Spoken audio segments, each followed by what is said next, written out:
அனைவருக்கும் வணக்கம். நீங்கள் மிதுன ராசியில் பிறந்தவர்களா? நாளை நிகழப்போகும் சனி பகவானுடைய பெயர்ச்சியின் காரணமாக உங்களுடைய வாழ்வில் ஏற்பட போகும் எதிர்பாராத மாற்றங்கள் என்ன என்பதை தெரிந்து கொள்ள இந்த வீடியோவை 5 நிமிடம் ஒதுக்கி முழுமையாக பாருங்கள். எண்ணற்ற நன்மைகள் உங்களுடைய வாழ்வில் ஏற்படும். அந்த வகையில் மிதுன ராசினியர்களுக்கு நிகழ இருக்கும் சனி பெயர்ச்சியின் காரணமாக உங்களுடைய வாழ்வில் என்ன மாதிரியான நன்மைகள் எல்லாம் ஏற்பட இருக்கு, கிரகநிலைகளின் ரீதியாக அமையிருக்கும் சாதகங்கள் என்ன, பாதகங்கள் என்ன, மேலும் என்ன மாதிரியான முன்னேற்றங்கள் எல்லாம் உங்களுடைய வாழ்வில் ஏற்பட இருக்கு என்பது குறித்தான முழுமையான பதிவை தான் இந்த வீடியோல நம்ம விரிவா பார்க்க போகிறோம். அந்த வகையில மிதுன ராசியை சேர்ந்த மிருகசிரீஷம் 3ஆம் பாதம் முதல் திருவாதிரை புனர்பூசம் 3ஆம் பாதம் வரை உள்ள நட்சத்திரக்காரர்களுக்கு இந்த சனி பகவானுடைய பெயர்ச்சியின் காரணமாக குடும்ப சூழ்நிலை ரீதியாக என்ன மாதிரியான முன்னேற்றங்கள் எல்லாம் ஏற்பட இருக்கு என்று பார்க்கும்போது இக்காலகட்டத்தை பொறுத்த வரைக்கும் உங்களுடைய ராசிக்கு 9ஆம் இடத்தில் சஞ்சரிக்கும் சனி பகவான் நாளை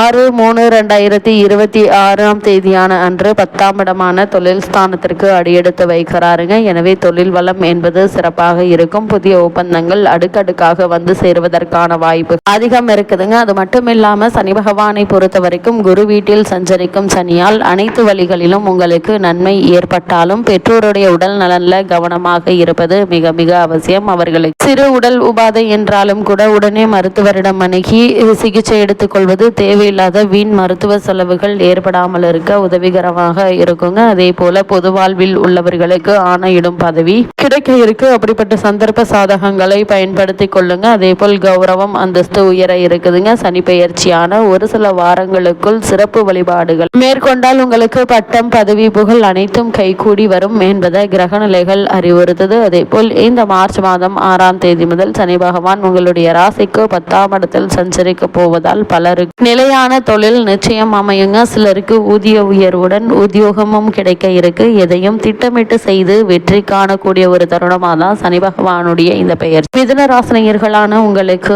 அமைய இருக்குதுங்க. அதே போல புதிய ஒப்பந்தங்கள் ஒன்றன் பின் ஒன்றாக உங்களுக்கு வந்து சேர இருக்கு. அலுவலகத்தில் உள்ள அல்லல்கள் அகலுங்க. அதே போல் பணி நீக்கம் செய்யப்பட்டவர்கள் மீண்டும் பணியில் சேரும் வாய்ப்பு உங்களுக்கு கிடைக்க இருக்குதுங்க. சிலர் கடனை கொடுத்து மகிழ இருக்கீங்க. அதே போல வாடகை கட்டிடத்தில் நடைபெற்ற தொழிலை சொந்த கட்டிடத்திற்கு மாற்றும் முயற்சி கைகூட இருக்கு என்பதால் அதற்கான முயற்சிகளை இப்போது நீங்கள் தாராளமாக முயற்சிக்கலாங்க. சிறு முயற்சியிலேயே நல்ல ஒரு மாற்றம் நிச்சயம் உங்களுடைய வாழ்வில் ஏற்படும் என்பதை கிரகநிலைகள் மீண்டும் மீண்டும் தெளிவுபடுத்துது. அதே போல இந்த சனி பகவானுடைய மீனராசி சஞ்சாரத்தின் காரணமாக மேலும் என்ன மாதிரியான நன்மைகள் உங்களுடைய வாழ்வில் ஏற்பட இருக்கு என்று பார்க்கும்போது உங்களுடைய ராசிக்கு பாக்கியாதிபதியான சனி பகவான் ஜீவனஸ்தானமாகிய மீன ராசிக்கு மாறுவதும் ஜென்ம ராசியில் குரு பகவான் நிலை கொண்டுள்ள நிலையில் கடின உடல் உழைப்பையும் அலைச்சலை ஏற்படுத்தினாலும் அதற்கு பரிசாக பல நன்மைகளையும் ஏற்படுத்துவார் என மிக புராதான ஜோதிட கிரகங்கள் விவரிக்குதுங்க. அதே போல் குடும்ப நலன்கள் பிரச்சனைகள் மற்றும்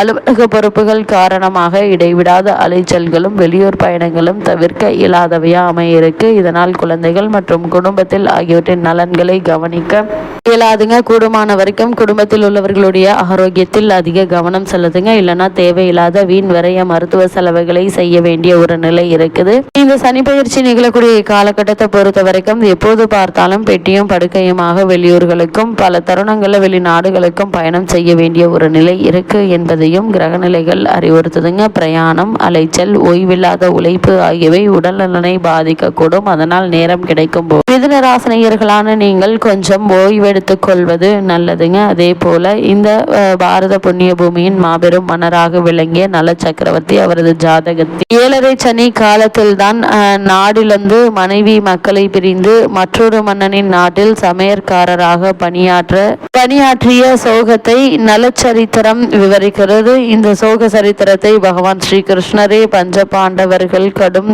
காட்டில் வனவாசம் செய்த போது எடுத்து கூறியதை எடுத்து காட்டுதுங்க. அதனால் இக்காலகட்டங்கள்ல நீங்கள் உண்டு உங்களுடைய வேலை உண்டு என்று நிதானமாக இருப்பது அவசியங்க. இத்தருணங்களை பொறுத்த வரைக்கும் மிதுன ராசியை சேர்ந்த உத்தியோகஸ்தர்களுக்கு இத்தருணங்கள்ல மேலும் என்ன மாதிரியான நன்மைகள் எல்லாம் ஏற்பட இருக்கு என்று பார்க்கும்போது உத்தியோகஸ்தர்களுக்கு அலுவலகத்தில் சோதனைகள் நிறைந்த ஒரு காலகட்டம் என்று தாங்க சொல்ல வேண்டும். கடுமையாக உழைத்தும் கூட மேலதிகாரிகளின் அதிருப்திக்கு சீற்றத்திற்கும் ஆளாக நேரிடுங்க. இது மாதிரியான நேரங்கள்ல உணர்ச்சி வசப்படாமல் பொறுமையாக நிதானமாக இருப்பது உங்களுடைய உத்தியோகத்திற்கு மிக மிக நல்லதுங்க. பலருக்கு வேலை நினைத்தாற் போல கிடைக்க இருக்குதுங்க. தொழில் மற்றும் வியாபாரம் செய்பவர்களை பொறுத்த வரைக்கும் சந்தை நிலவரம் திடீரென்று உங்களுக்கு சாதகமாக மாற இருக்கு. அதன் காரணமாக உங்களுடைய விற்பனையும் லாபமும் அதிகரிக்க இருக்குதுங்க. அதே போல் விற்பனை அதிகரிக்குங்க. பொறாமையினால் சக கூட்டாளிகளுடைய ஒத்துழைப்பு பாதிக்கப்பட்டாலும் அவற்றை எல்லாம் நீங்கள் தகர்த்தெறிந்து முன்னேற்ற பாதையில் நீங்கள் பயணிக்கக்கூடிய ஒரு தருணமாக தான் இந்த சனி பகவானுடைய மீன ராசி சஞ்சாரம் உங்களுக்கு அமைய இருக்குதுங்க. பொருளாதாரத்தில் இவ்வளவு நாட்களாக கடுமையான பாதிப்பை சந்தித்து வந்த உங்களுக்கு இனி நல்ல ஒரு முன்னேற்றமும் மாற்றமும் ஏற்பட இருக்கு என்பதை கிரக நிலைகள் மீண்டும் மீண்டும் தெளிவுபடுத்துது. மிதுன ராசியை சேர்ந்த கலைத்துறையினரை பொறுத்த வரைக்கும் மேலும் என்ன மாதிரியான நன்மைகள் எல்லாம் ஏற்பட இருக்கு என்று பார்க்கும்போது சந்தர்ப்பங்கள் கிடைக்க இருக்குதுங்க. நிச்சயமாக கிடைத்துவிடும் என நம்பி இருந்த வாய்ப்புகள் கை நழுவி போன பட்சத்தில் மீண்டும் அந்த வாய்ப்புகள் உங்களுக்கு கிடைக்க இருக்கு. இதன் காரணமாக வருமானம் உயருங்க. உங்களுடைய திறமைக்குரிய அனைத்து வழிகளும் உங்களுக்கு நிச்சயம் கிடைக்கும். அதே போல் உங்களுடைய லாபத்தை பாதித்து வந்த பல பிரச்சனைகளுக்கு நல்ல ஒரு தீர்வு இப்போது கிடைக்க இருக்கு. பொருளாதார சீர்குலைத்து வந்த பிரச்சனைகளுக்கு நல்ல ஒரு தீர்வு காண இருக்கீங்க. அதே போல் மிதுன ராசி சேர்ந்த அரசியல் துறையினரை பொறுத்த வரைக்கும் சனி பகவானுடைய இந்த பயிற்சியின் காரணமாக மேலும் என்ன மாதிரியான நன்மைகள் எல்லாம் உங்களுடைய வாழ்வில் ஏற்பட இருக்கு என்று பார்க்கும்போது அரசியல் துறைக்கு அதிபத்தியம் கொண்டுள்ள மூலபுர கிரகங்கள் சனி பகவான், சுக்கிரன் மற்றும் சூரியன் என விவரிக்கிறது சாணக்கியருடைய அர்த்த சாஸ்திரம். அந்த வகையில் இத்தருணங்கள்ல என்ன மாதிரியான முன்னேற்றங்கள் எல்லாம் ஏற்பட இருக்கு என்று பார்க்கும்போது இந்த தருணங்கள்ல நீங்க உங்களுக்கு நிகழ இருக்கும் சட்டமன்ற தேர்தலில் முக்கிய பதவியோ அல்லது பொறுப்போ கிடைப்பதற்கான வாய்ப்புகள் அதிகம் இருக்குதுங்க. உங்களை கட்சிக்கு ஈர்க்க முயற்சிப்பாங்க. அதே போல் அத்தகைய ஆசைகளும் மயங்காவிடல் மனதை உறுதியாக வைத்துக் கொள்ளலாம். வைராகியத்தை அளிப்பவர் சனி பகவான். அதனால் நீங்கள் முயற்சித்த காரியத்தை வெற்றிகரமாக செய்து வெற்றி காண இருக்கீங்க. அதே போல் மிதுன ராசியை சேர்ந்த மாணவ மாணவியரை பொறுத்த வரைக்கும் மேலும் என்ன மாதிரியான நன்மைகள் எல்லாம் உங்களுடைய வாழ்வில் ஏற்பட இருக்கு என்று பார்க்கும்போது புதன் சுபபலம் பெற்றிருப்பதால் பாடங்கள்ல மனம் தீவிரமாக ஈடுபடுங்க. நினைவாற்றல் நினைவில் உள்ளதை தெளிவாக எழுதும் திறன் அதிகரிக்க இருக்கு. தேர்வுகள்ல நல்ல மதிப்பெண்களை பெற்று திகழ இருக்கீங்க. உயர்கல்விக்கு நிதியுதவி எளிதில் கிடைக்க இருக்கு. வெளிநாடு சென்று விசேஷ சிறப்பு கல்வி பெற ஆர்வம் இருந்துச்சு அப்படின்னா அந்த முயற்சிகளை இப்போது நீங்கள் தாராளமாக முயற்சிக்கலாங்க. உயர்கல்விக்கு பண உதவி எளிதில் கிடைக்க இருக்குதுங்க. அதே போல் விவசாயத்துறையினரை பொறுத்தவரை விவசாயத்துறையை தனது அதிகாரத்தில் கொண்டு திகழ்பவர் பூமிக்காரகரான செவ்வாய். அத்தகைய வீரியமும் பலமும் கொண்டுள்ள செவ்வாய் உங்களுக்கு ஆதரவாக சுபபலம் கொண்டு சஞ்சரிப்பதால் உழைப்புக்கேற்ற விளைச்சல் கிடைக்குங்க. புதிய கால்நடைகள் சேர இருக்கு. பழைய கடன்கள் இருந்துச்சு அப்படின்னு அவற்றை அடைத்து நிம்மதி பெற முடியுங்க. சந்தை நிலவரம் சாதகமாக அமையும். உங்களுடைய விலை பொருட்களுக்கு நல்ல ஒரு வரவேற்பும் விலையும் கிடைக்க இருக்குதுங்க. இத்தருணங்கள்ல கிரகநிலைகளின் ரீதியாக கூறப்படும் பரிகாரம்